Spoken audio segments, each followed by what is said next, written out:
नमस्कार मित्रों, astro adviser में आपका एक बार फिर से स्वागत है। बहुत बार ऐसा देखने में आया है कि कुछ बच्चों को उनके माँ बाप का पूरा सहयोग नहीं मिल पाता या उनके माँ बाप के साथ में विचार नहीं मिलते। माँ बाप कुछ और सोचते हैं, वो बच्चा कुछ और सोचते हैं, बच्चा कुछ और करना चाहता है, माँ बाप कुछ और कराना चाहते हैं।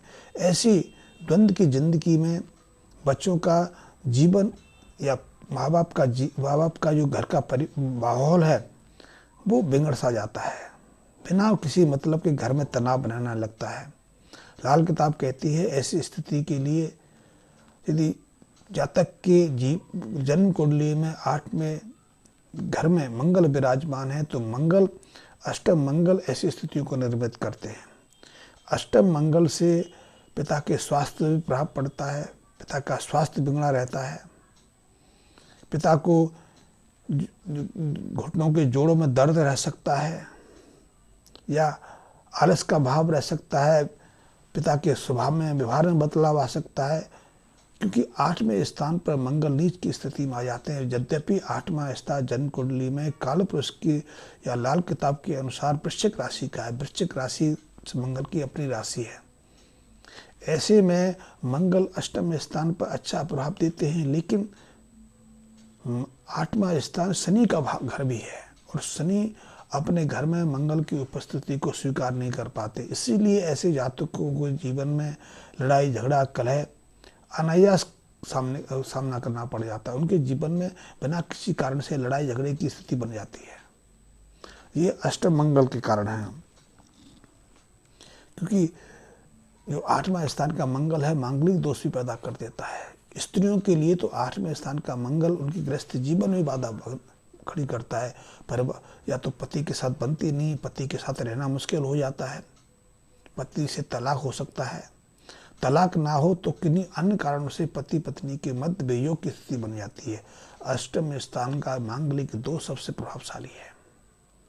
ऐसे में यदि किसी जातक की जन्म कुंडली में अष्टम स्थान पर मंगल विराजमान है और उसको बार बार कई तरह के झगड़े दिखने पड़ते हैं, कई तरह की विषम स्थितियों का सामना करना पड़ता है, या पिता का स्वास्थ्य ठीक नहीं रहता, पिता को गठिया जैसी स्थिति का सामना करना पड़ता है, तो ऐसे जातकों को अपने नानी के माध्यम से चांदी स्वीकार करके, आप चाहो तो अपनी नानी को कह के चांदी ले सकते हैं, तो उसके हाथ से चांदी लेकर अपने शरीर पर धारण करनी चाहिए। वैसे स्वयं नानी ही चांदी की कोई चैन, कोई कड़ा या कुछ ऐसे ब्रेसलेट बना के आपको दे सकते हैं। अन्यथा आप चांदी लेकर उससे चैन बना के अपने गले में धारण कर सकते हैं। जिस दिन आप ये चैन धारण करेंगे उसी दिन से आपके पिता के स्वास्थ्य में बदलाव आने लगेगा, स्वास्थ्य के व्यवहार में चेंज आने लगेगा, वो आपके साथ सहयोग करने लगेंगे, आपकी बात स्वीकार करने लगेंगे, मानने लगेंगे। तो ये पहला उपाय है। कहते हैं कि जिन जातकों की जन्म कुंडली के अष्टम स्थान पर मंगल विराजमान है, ऐसे जातकों को अपने घर की छत के नीचे भट्टी नहीं रखनी चाहिए, क्योंकि अब तो प्रचलन नहीं रहा। पहले प्रचलन था, घर परिवार में किसी तरह का मांगलिक कार्य होता था, विवाहिक कार्य, भोज कार्य होते थे, तो घर के किसी एक स्थान पर हम जमीन में भट्टी खोद लेते थे, तो रात भर भट्टी पर कई तरह के व्यंजन बढ़ते थे, हलवाई बैठते थे। फिर जब काम हो जाता था तो उस राख को उसी में दबा दिया जाता था। यदि अष्टम स्थान पर मंगल है तो घर के अंदर भट्टी का रहना जो घर परिवार की स्त्रियों पर प्रतिकूल प्रभाव डालता है।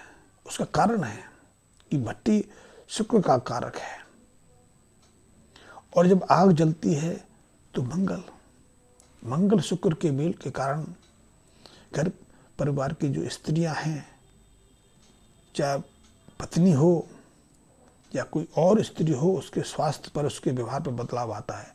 तो ऐसे में यदि घर परिवार की स्त्रियां बीमार पड़ रही हैं, तो ऐसे और उनके जातक की जन्म कुंडली के अष्टम स्थान पर मंगल है, तो सबसे पहले उस भट्टी से जो पहले राख बनी है, जो कोयले बले बने हैं, उनको निकाल कर उसकी जगह किसी तालाब सरोवर की मिट्टी से उसको भर देना चाहिए। ये अन्यथा घर परिवार की स्त्रियों को बहुत तरह की समस्याओं का सामना करना पड़ता है। अष्टम स्थान का मंगल स्त्रियों के स्वास्थ्य पर, व्यवहार पर बहुत प्रतिकूल प्रभाव डालता है। ये घर में संपन्नता भी नहीं आना देता, सुख संपदा में भी बाधा खड़ी करता है। वैसे आजकल तो भट्टियों की आवश्यकता रही नहीं, भट्टी खोदते भी नहीं, गैस के चूल्हे आ गए हैं। तंदूर घर लाना भी ऐसे यात्रिकों के लिए मुश्किल होता था। लाल किताब में तंदूर कहा गया है, भट्टी के विषय में बताया गया है। लेकिन आजकल ना तो तंदूर की आवश्यकता रही, ना भट्टी बनाने की आवश्यकता रही। आजकल लोहे की भट्टियाँ आ गई हैं।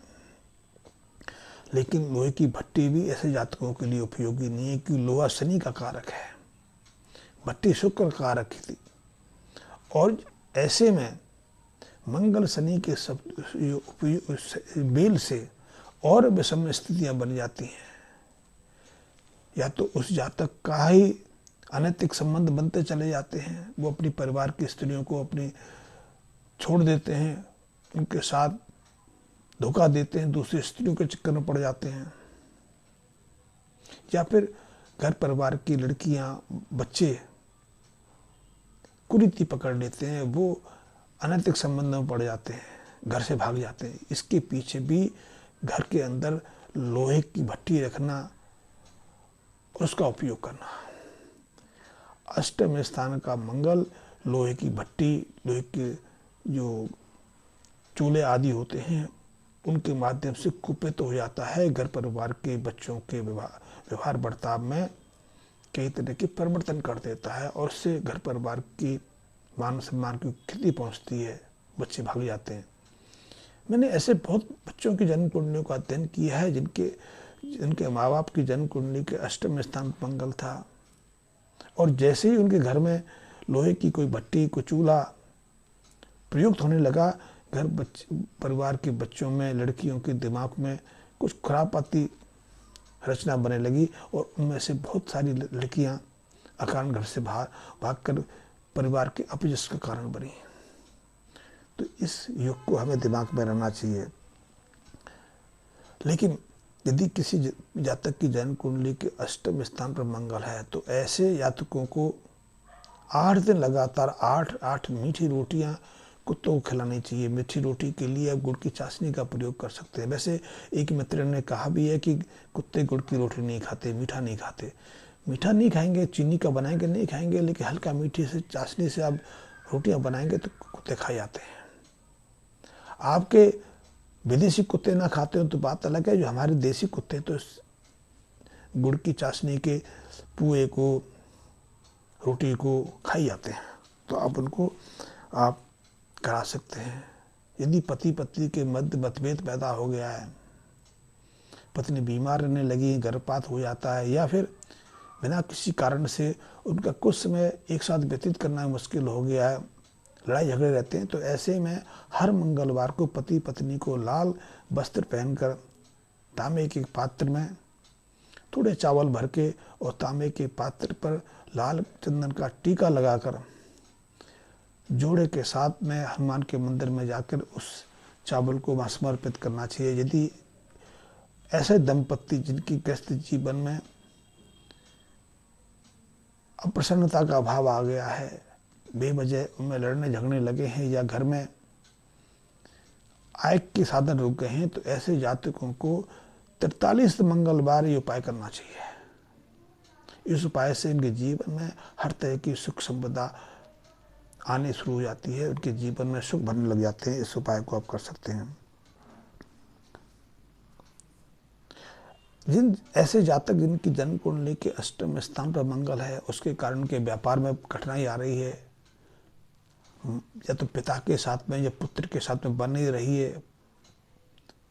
पुत्र पुत्रियां उनकी बात से सहमत नहीं है, कारण उनमें तनाव आ जाता, मतभेद हो जाता है, क्रोध की स्थिति में वो बच्चों की पिटाई कर देते हैं, तो ऐसे जातकों को समय के अनुसार 3 धातुओं की एक अंगूठी बनवा के अपने दाहिने हाथ की मध्यम उंगली में धारण करनी चाहिए, या फिर 3 धातु का कड़ा बनवा के वो अपने दाहिने हाथ की कलाई में पहन सकते हैं।